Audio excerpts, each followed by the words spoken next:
This is my review of the Chris Reeve Umnumzaan. I want to talk about the things I love about this knife, a couple things that I think are a little interesting, and is it worth the price? This knife is not cheap. This knife here I picked up brand new. I waited 6 months and saw one pop up on an email alert, paid $500. And yeah, is it worth it is the question. I think so, yes. Any more than 500? No, I don't think it's worth it. So I would say stick around, and if you don't have $500, don't watch this video. If you do have $500 to spend and you're very patient, watch this video and see what you think. I ended up with 2 of these.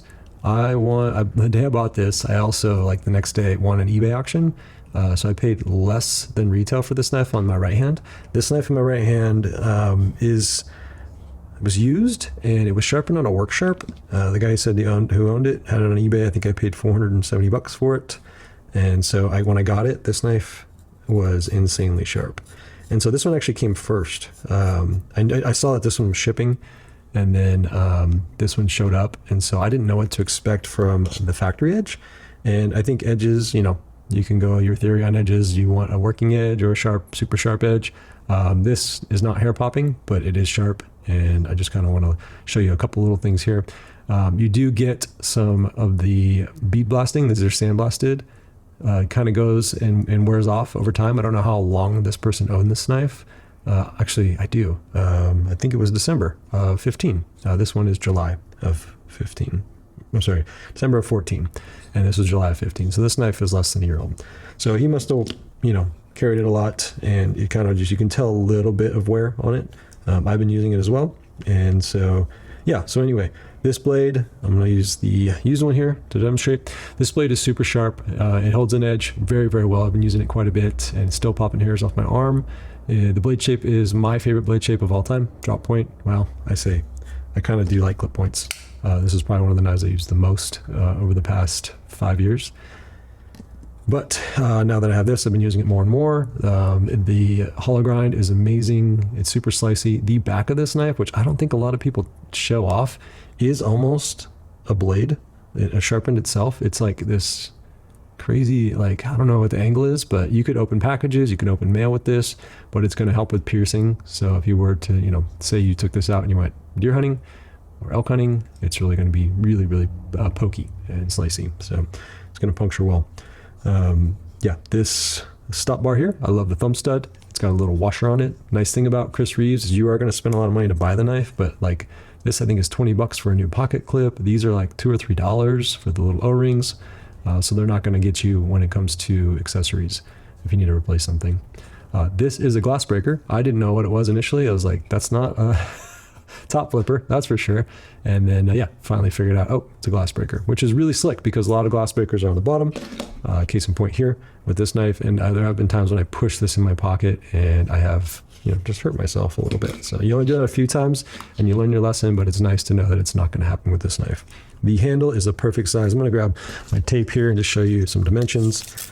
Closed, the knife is just under 5 inches, so 4 3/4, and open, the knife is right around 8.5, maybe a little more, which is my favorite size. I love a knife that fills my extra large hands, and this is perfect. A little bit of jimping on the back.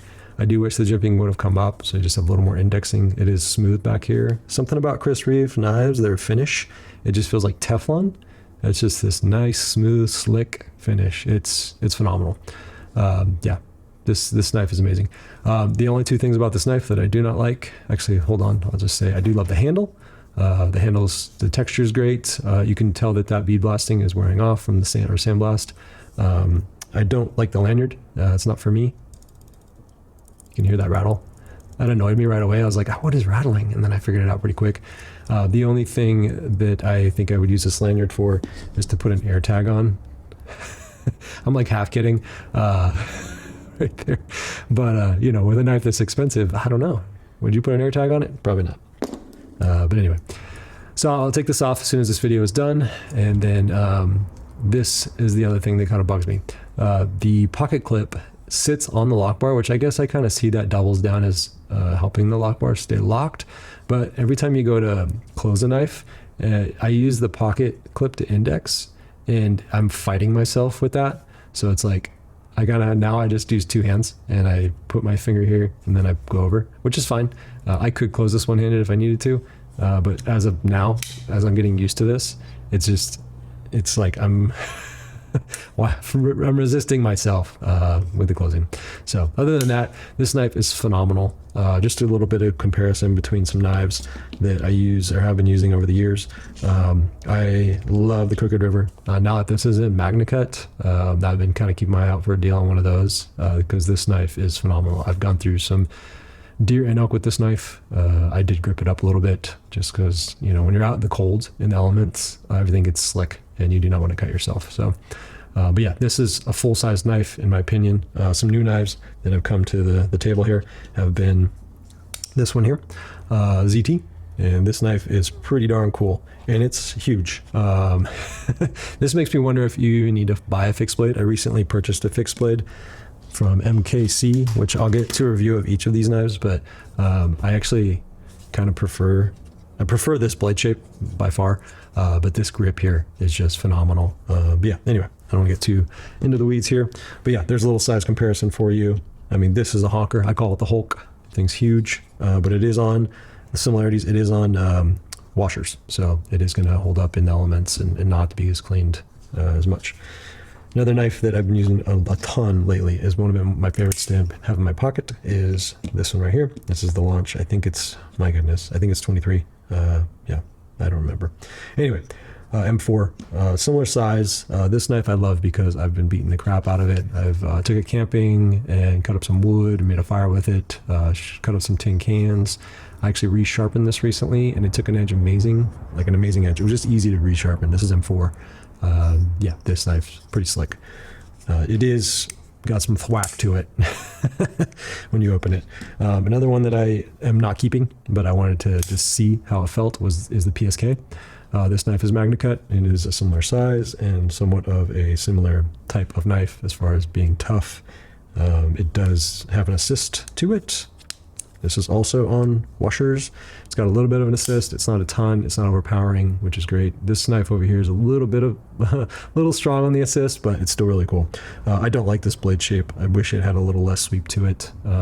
Yeah, but it is a cool knife. Very, very well executed by Benchmade for what it is. And then another knife that I recently acquired, probably going to be one of my favorites. I've just started using this knife. I haven't taken it out too much, but it is by ZT. It is called, oh my gosh, I don't even know what it's called. But if you know, you know. They think they've got some new color variations, but this knife here, I love this blade shape. It's in crew wear, and yeah, phenomenal. I don't know if I mentioned this one is in Magna Cut by Benchmade. But yeah, kind of similar, a little bit smaller, but I like the handle. It kind of still falls right into your hand, and you got this really aggressive jimping that really just gives you some good indexing, which I really like. That's one thing I love is indexing. And it's not as aggressive as the Kershaw, but yeah, pretty cool. So you can see an Oregon theme here. Let's keep it in Oregon. All right. This thing here, I freaking love it. Titan's coming out soon, and I can't wait to run the Titan up against these guys as far as, you know, a large knife. This is not a tough knife. It's tough enough for what I do, but I'm not going to go beating on wood with it and cutting up stuff and making a fire. But this thing, phenomenal. It's just an everyday package opener and cutting up fruit and whatever. Steak. Love this thing. Let's see, what else we got here? This one is from Monterey Bay.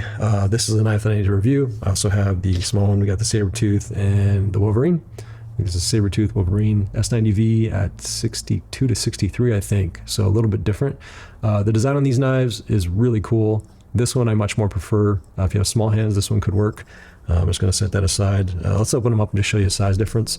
You got the top flipper, you got a big fuller, and then you have this like kind of teardrop thumb hole, which just locks into your thumb when you open it. This thing's cool. It's just such a rad design. It's a huge blade. And I love that it comes out far enough so that when you're cutting, you can cut food. Took this camping on a houseboat, and I use this a lot. Size comparison for the little one, you can see the blade's not much smaller, but that handle gets chopped pretty good. So I don't know if this is just scaled down or not, but it feels like that handle is just tiny compared to this one. Set that aside. But yeah, really cool design. I think it's a neat knife. So, and then Jack Wolf that blade shape. Oh man, this thing's cool. This is also in that realm of not a beater, but just a classy piece of work, man. This stuff's super cool. Jack Wolf makes some of the raddest stuff. Also hollow ground, and that clip point is just so rad. Love this thing. I sold the oh gosh, I can't remember the name of it at the moment. I sold one of his other knives because it had a little bit less of a more aggressive end here, where it just kind of swoops straight up. I love this long clip point. That is my favorite blade shape, I think, of all time. That one right there. Maybe someday he'll make something like a big ass jack, like a big tough beater Jack Wolf knife would be really cool. Something to go camping with. All right, what else? I mean, you got another organ knife here that I have been loving. Yeah, this one I jumped on 3 times. Finally got one. Auto or not, you can swap out the pivot and decide if you want it to be just a button open. I love that there is not a thumb stud because that gives you all that cutting power here. This is an M390 blade, and this knife has been super tough. If you don't know, these are all S90V for the most part. This one right here. But yeah, cool blade, cool knife, much smaller than that. Let's do a little comparison on the size on the Jack Wolf. Big Bro Jacks, no, Primo, it's called the Primo, is pretty large. It's just not a tough knife, in my opinion. This here, pretty tough. Yeah, it's got a great lockup, super solid. The pivot swap's pretty easy once you watch the instructional video and don't try and do it yourself without watching. You might hurt your head. For fun, here's a bug out comparison. This bug out is the most expensive bug out and probably one of my second favorites. I do like the M390 bug out that has the aluminum scales like the Starburst, the black blade. That's #1 favorite. I did sell that and probably will buy it again, just so I have a bug out comparison, but bug outs are slim and slick. This knife here, don't really need to compare that one too much, but you can see the size. We got, what is this thing? Crewwear. Got a Crewwear blade on that, and this is my running knife. Open packages as I'm coming back from the mailbox on my runs, and that's about it. Just I like it because it's running, it's lightweight. So. And then there's a new one that I just got in, and I just printed some scales for, so I'll do a video on this. I think it's called the Vombat, if I remember right, from Vastid. Vastid makes some really cool designs. This one has a lot of unique features inside the lock bar and whatnot, but very cool knife. This is probably one of the sharpest knives that I've received that came in the mail, and it's just hair-popping sharp. I don't like these scales. They're a little slippery, but I did print some, and I'll do a video on that, on 3D printing. They give you the scales on a 3D model, so you do have to do a little bit of work to get the print to work, but I did, and it turned out pretty cool, so I'll do a video where I pop those on. So cool. I think that's everything here. We could compare it to a new fixed blade, the MKC, and very similar blade shape almost. You do get a little more blade out of the fixed and a little less handle, but you don't need, you get what you need out of this knife right here. This is called the Triumph Pro. This is in Magna Cut, and this is designed for deer hunting. So it's an interesting knife. It's interesting that I can't grab all the way around here. I'd have nothing. There's like a bunch of room in there. But it's designed to put your thumb on the back, which I get, which, I may like, I don't know. And so you can bring your fingers up here. So this is for processing game, deer or elk. So really cool knife and an amazing sheath. So cool. All right. Well, there is a review on the Umnumzaan, I think, and a comparison with some other knives, and just kind of an overview of what's on my table these days. Knives come and go out of here, but one of these will stay. One of these will probably be sold. I mean, it would be nice to have a backup if I was using it non-stop, but I do like to try new knives. So this will go in and out of rotation. And if it does disappear, I'll be very, very sad. I don't know. Maybe I should put the air tag on it. So let me know in the comments. Would you put an air tag on this knife or not? Probably not. It's cool if you do. I would not judge you. So thanks for watching, and I'll catch you in the next video. Do like and subscribe if you do want to see more knives that come through my hands.